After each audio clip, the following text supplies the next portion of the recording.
Oui, je m'installe. Bon. Une dernière goutte de café, micro positionné. Bonjour, j'espère que vous allez bien. Merci d'être encore là avec nous, notre équipe. Je suis venue vous parler d'un sujet très épineux qui s'appelle pervers et pervers narcissiques. Je me suis aperçue que les personnes qui sont en proie de pervers n'osent pas en parler. Elles en parlent en général, elles m'adressent des messages privés, à l'abri du regard de tout le monde. Donc déjà, on comprend que c'est une honte et une difficulté pour elles d'être dans cette situation. Je vous propose d'abord de comprendre qu'est-ce que c'est qu'un pervers. Pourquoi il est pervers? Enfin, qu'est-ce que c'est qu'un pervers? En tout cas, qu'est-ce que c'est que sa problématique sur le plan psychanalytique? Donc, un pervers est une personne qui est en recherche du père, de ce qu'on appelle l'identité père. C'est-à-dire être sous la dictée de, quelqu'un qui a le pouvoir de, etc. Pouvoir de faire, évidemment, pas pouvoir absolu. Donc, sous la loi du père, sous la dictée du père, voilà. Donc, le pervers est quelqu'un qui, dans l'enfance, dans la très petite enfance, a eu un choc émotionnel lourd. Ce choc émotionnel a interrompu ses émotions, a interrompu le fonctionnement de ses émotions.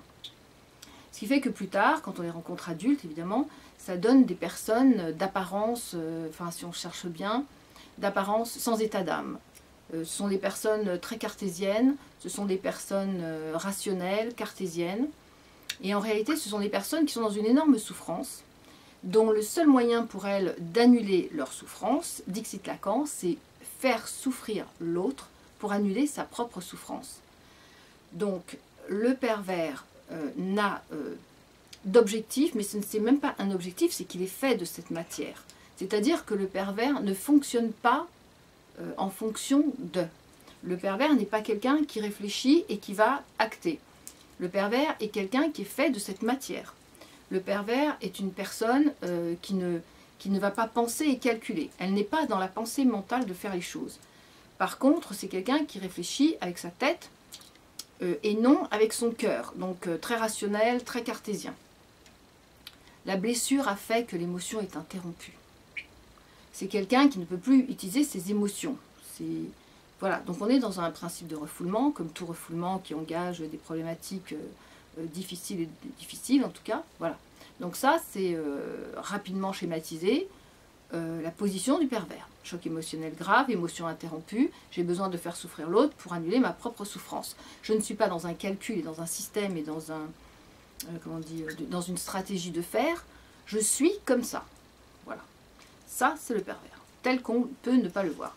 Maintenant, qui va être en proie et qui va être attiré par ce pervers? En général, ce sont des personnes très émotives, qui fonctionnent naturellement avec leurs émotions. C'est pour ça que le surdoué est la proie idéale pour tomber dans le piège. Le mot piège étant relation au père, c'est un mot qui identifie la symbolique du père, piège, reproche, etc. Mais on parlera un autre jour des grands schémas de la psychanalyse que j'avais déposés en 1994 et que je refais maintenant pour les surdoués. Ça, c'était une parenthèse. Puis un moyen de respirer pour continuer. Donc à partir de ce moment-là, une personne qui est hyper émotif, qui exprime ses émotions, qui ne sait fonctionner qu'avec ses émotions dans un premier temps, enfin je veux dire comme ça à la première vue, qui est déficiente, qui est défaillante et qui est dans un manque affectif, relationnel avec l'autre, qui a besoin de l'autre tout le temps, va évidemment non pas aller chercher le pervers, mais c'est le pervers qui va repérer sa proie de cette façon-là. C'est-à-dire qu'à un moment, le pervers s'aperçoit que telle personne a besoin de l'autre, a besoin de parler avec l'autre, a besoin de confirmation, vit dans les doutes, a besoin de certitude, et surtout a besoin d'entendre certaines choses. Donc le pervers se positionne, vise sa proie, et va commencer à tisser toute une situation autour de sa proie, qu'on appelle aussi victime, on va dire proie, enfin je ne sais pas comment l'appeler. Voilà. Donc si c'est dans la série des surdoués, c'est que le surdoué, et surtout le HPE, s'exprime énormément avec ses émotions. Partant de là, il est en danger permanent. C'est-à-dire que non seulement il agace, il dérange, comme on l'a déjà vu, et puis on en reparlera, mais en plus, c'est beau, c'est magnifique, oh, les oiseaux, c'est joli, le ciel est bleu, il fait gris, je ne vais pas pouvoir sortir, comment on va faire? Bon, donc ça c'est quelqu'un Le pervers, il a déjà repéré que cette fragilité de dire les choses à haute voix est un besoin de se rassurer, est un besoin de l'autre, est une recherche de l'autre pour un échange, même si la personne parle seule. Ça nous arrive souvent. Donc, à partir de ce moment-là, le pervers se positionne tout doucement, sans que la proie s'en aperçoive. Et comme me disait quelqu'un du groupe, avec beaucoup d'amour, me disait, pendant que je caressais les femmes, elles tissaient des toiles autour de moi. Des araignées, bien sûr. Donc, c'est exactement ce qui va se passer, c'est que le pervers va commencer à comprendre quels sont les besoins de sa proie. Le pervers va commencer à comprendre ce que vous avez envie d'entendre, on va dire vous comme ça, comme si je parlais à quelqu'un qui était... Alors, le pervers va entendre ce que vous... Alors, je vais vous parler comme si c'était vous. Le pervers va entendre ce que vous avez besoin d'entendre, va comprendre ce que vous avez besoin d'entendre. Il va commencer à installer tout un discours, non pas parce qu'il est calculateur et qu'il y pense, mais parce qu'il est fait de cette matière où il est capable de. Il a ses moyens d'agir comme ça, sans réfléchir, voilà, automatiquement. La différence entre le pervers et sa proie, c'est que la proie est évolutive, créatif, émotionnel, dans l'émotion, et que le pervers est mécanique, tac, tac, tac, tac, il agit sans grande réflexion. Enfin, c'est une façon de faire, c'est pas penser et poser, attention, c'est important. Donc, il a choisi sa proie, la proie ne va pas s'en apercevoir, mais soudain, la proie commence, la personne dont vous êtes, alors vous, on va dire, comme ça, objet non identifié, ovni, alors vous êtes prisonnière du pervers parce qu'il commence à vous dire ce que vous avez envie d'entendre. Les paroles vous ont manqué dans l'enfance, les paroles de votre maman, les paroles du père, les paroles de je ne sais quoi, peu importe, en tout cas, quelque chose a manqué, et lui va se positionner et va commencer à vous renvoyer les paroles de ce manque. Et à partir de ce moment-là, vous allez commencer à sentir un bien-être. Vous allez commencer à être une sensation. On ne parle même pas de réfléchir, on parle de sensation émotionnelle qui se pose quelque part. Voilà. Et le pervers va prendre toute cette émotion. Alors pourquoi le pervers a besoin de se coller à quelqu'un qui est dans l'émotion? Mais parce que le pervers, ayant des émotions interrompues, a besoin de se charger des émotions de l'autre pour rendre un équilibre à sa vie entre mécanique et évolutif, entre... créatif et cartésien. Vous voyez, il a besoin de cet équilibre pour exister. Donc, ça renforce un équilibre qui est nécessaire à l'être humain, psychologiquement parlant, psychiquement parlant. Et ensuite, pour vous qui êtes la proie, on va dire vous, pour vous qui êtes la proie, eh ben d'un seul coup, il y a quelqu'un qui vous comprend. C'est absolument magique. Personne ne vous a compris jusqu'à maintenant. C'est pas n'importe qui va tomber entre les mains d'un pervers. C'est celui qui n'a pas été compris, qui a attendu, qui n'a pas reçu et tout. Et lui, il va vous donner une panoplie complète de ce qui vous manque. Là, la proie et son pervers sont engagés sur un terrain où il va être très difficile de sortir. Au bout d'un moment, le pervers a besoin. Il ne peut pas faire autrement. Il doit faire souffrir l'autre pour annuler sa propre souffrance. Donc il n'a pas d'autre choix que de vous mettre dans la douleur et dans la souffrance. Ça, il faut bien comprendre. Parce qu'à un moment, vous pleurez, vous êtes dans la souffrance, vous pleurez, et là... Il y a une auto-bien-être, autosatisfaction, c'est pas le mot parce que c'est pas pensé, mais il y a un bien-être du pervers où là il se sent bien, il est débarrassé, il a transmis sa douleur et sa souffrance, c'est vous qui souffrez, ce n'est plus lui. Donc lui est débarrassé de sa souffrance. Donc par principe, plus vous souffrez, plus vous lui rendez service. Mais si vous ne souffrez pas, lui souffre, donc il va vous faire souffrir. Donc il va finir tôt ou tard par vous faire du mal une fois qu'il aura argumenté et que vous aura prouvé que lui seul peut vous comprendre. Et petit à petit, vous allez commencer, vous, à croire ce qu'on vous dit. Vous allez commencer à croire qu'il n'y a que lui qui vous comprenne. Vous allez commencer à croire que vous ne pouvez pas aller vers d'autres personnes que lui. Et la toile est tissée. Et la toile est fortement tissée et liée. Et vous êtes en lien très fort avec lui. Et vous ne vous en apercevez pas. Si toutefois, vous voyez quelque chose qui ne convient pas, et c'est là où, au bout d'un moment, 1 an, 2 ans, 1 jour, 2 jours, 1 mois, 2 mois, le temps, on est vraiment... on est hors du temps dans les principes de pervers et de sa proie. Au bout d'un moment, vous allez vous apercevoir que ça ne vous convient pas, que vous êtes prisonnière, que vous n'arrivez pas à faire ce que vous voulez, qu'il y a quelque chose qui ne va pas, que vous voulez vous en défaire. À partir du moment où vous allez commencer à expliquer, mais voilà, tu vois, parce que le pervers le pervers travestit la réalité. Ça veut dire quoi, travestir une réalité? Ça veut dire prendre un élément réel et le transformer, le réhabiller. Le réhabiller pour l'utiliser à des fins négatives, bien évidemment, puisque c'est vous faire souffrir, son but, son objectif, son besoin, sa nécessité, son manque. Donc, à partir de ce moment-là, vous ne pouvez pas l'identifier comme un mensonge. Par exemple, il vous dit début de semaine, non, alors vous dites lundi, voilà, lundi on va faire ci, ça, ou je sais pas quoi. Et après, il reprend la discussion et il dit, mais non, mais tu m'avais dit tu m'avais dit début de semaine. Je dis, mais non, je t'ai pas dit début de semaine, je t'ai dit lundi. Oui, mais moi, tu m'as dit début de semaine. Lundi, c'était début de semaine, donc moi, j'ai compris début de semaine, donc j'y suis pas allée dimanche. Enfin, tout un bordel. Voilà. C'est une embrouille totale. C'est une embrouille parce que c'est quelque chose dont il est fait. Il est fait de cette matière très embrouillée avec lui-même, où c'est clair, il ne peut pas vous donner un équilibre. Si vous donnez un équilibre, cet équilibre romprait le sien, viendrait rompre le sien. Donc, il va vous déséquilibrer par tous les moyens, mais sans y réfléchir, c'est sa façon de faire. Chaque fois que vous allez dire quelque chose de réel, il va le travestir, pas le transformer en mensonge, sinon vous en apercevriez. Et votre vie va commencer à devenir infernale. Et vous allez vouloir sortir de ça, et ça n'est pas possible. Comme ça. Et là, vos amis vont vous dire, mais quitte-le, mais t'as qu'à le quitter, mais tu es toujours en train de pleurnicher que ça va pas, et tu te plains tout le temps, mais t'as qu'à le quitter, voilà. À partir du moment où il s'aperçoit, le pervers, qu'il est en danger d'être quitté, il commence à s'infiltrer partout. Dans votre famille, dans vos amis, dans votre travail, voilà. Il s'infiltre partout. Une fois qu'il s'est infiltré, il arrive à convaincre les autres que lui est quelqu'un de très bien, et que, évidemment, vous êtes la méchante, ou le méchant, enfin on va dire méchante, hein, féminin. On va faire homme et femme, voilà. Oui, bien sûr que je l'ai vécu, c'est le parcours du surdoué. Là où il y a un surdoué, il y a un pervers. Vous regardez pas loin, généralement, il y a un pervers. Bon, c'est une autre histoire, mais on parlera plus en détail de ça. Donc, si vous voulez, c'est pour ça que le surdoué est très en danger par rapport au PN. Donc, au pervers même, tout simple. Donc, si vous voulez, à partir de ce moment-là, comme il s'est infiltré chez vos amis et votre famille, bah, de toute façon, c'est vous la méchante. Donc, chaque fois que vous allez ouvrir la bouche et vous allez essayer d'expliquer quelque chose, on va vous prouver par A plus B que vous êtes méchante.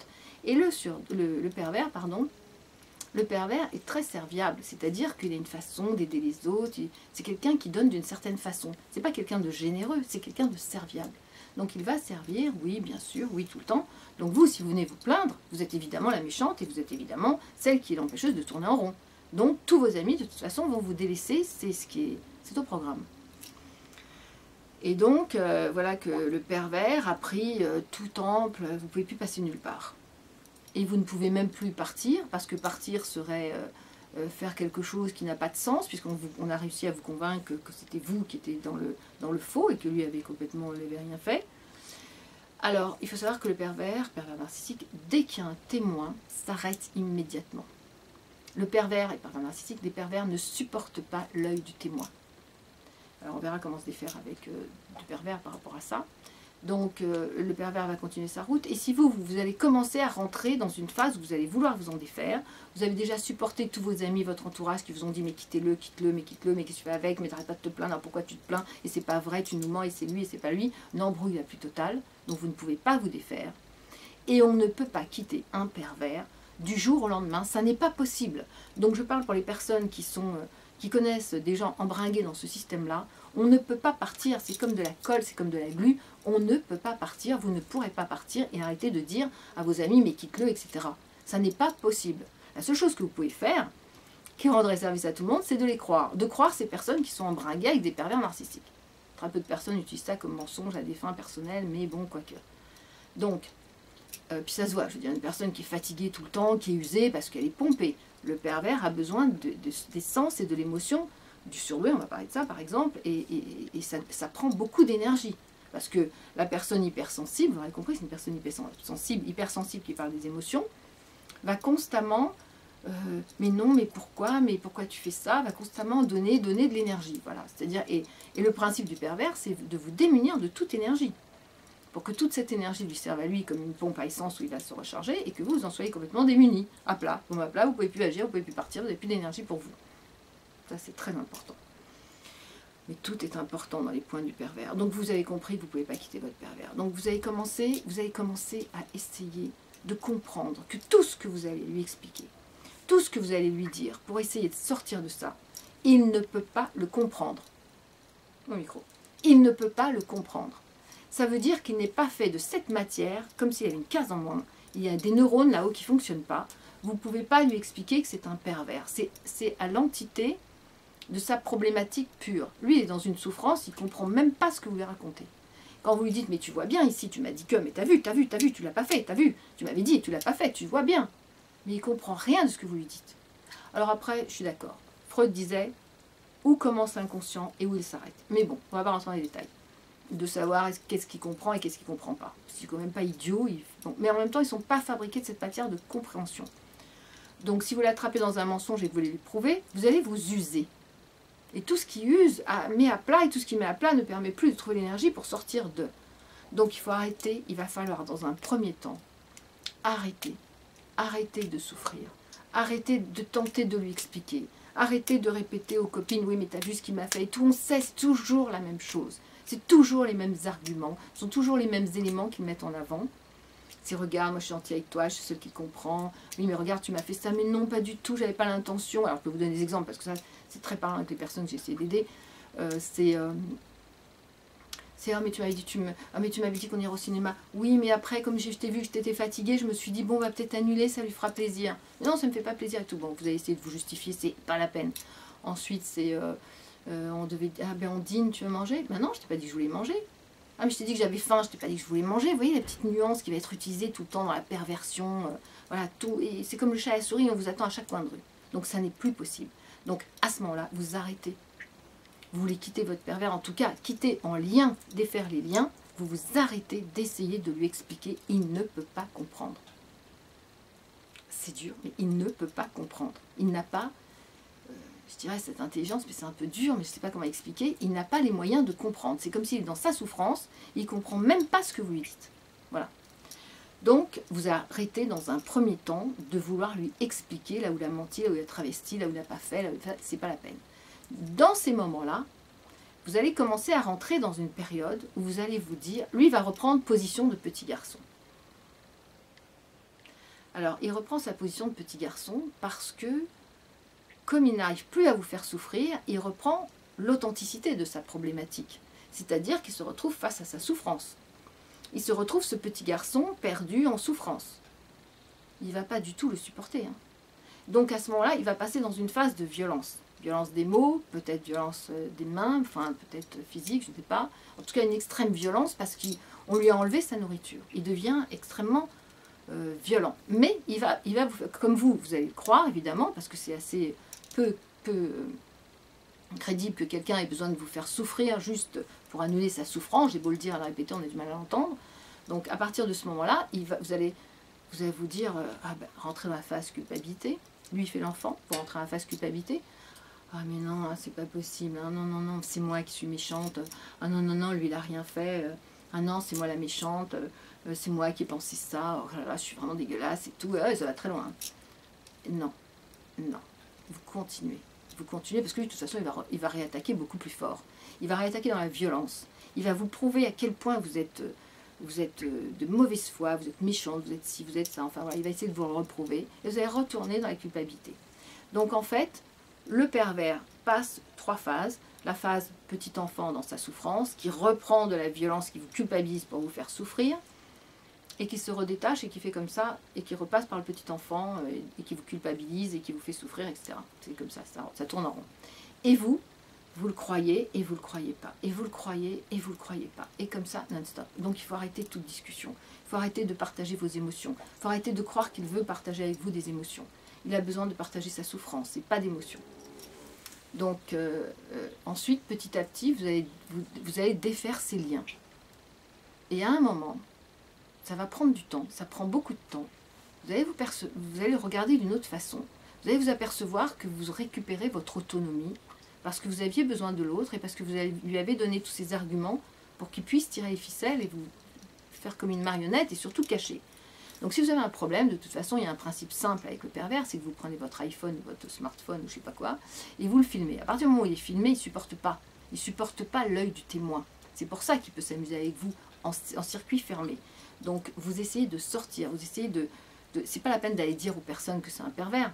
Il suffit d'être avec d'autres personnes et de le laisser faire sans parler, et à un moment il va se trahir, bien évidemment.